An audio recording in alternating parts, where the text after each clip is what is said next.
when we're doing a probate, the first thing we need is a will. And we often do probates where there is no will, and that's also possible.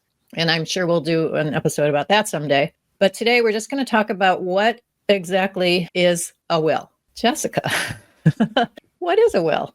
A will is a document written by the dead person, the decedent, or the person who creates the will is also called the testator.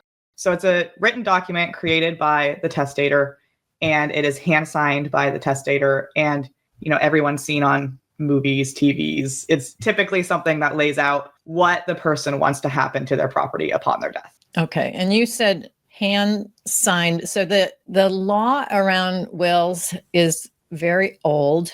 It doesn't take into account much in the way of modern technology. And by modern technology, I mean typewriters, let alone DocuSign and all those things.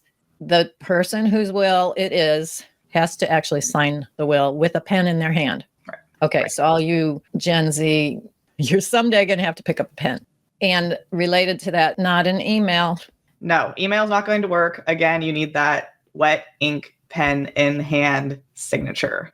There are some states that are moving more towards electronic wills. California is not on that route yet. Maybe someday, but for now, we need that ink signature. Okay. And I actually worked on a case a little while ago where someone was trying to make the claim that a text message, on a phone was a will. I bet it failed. They didn't go too far with it.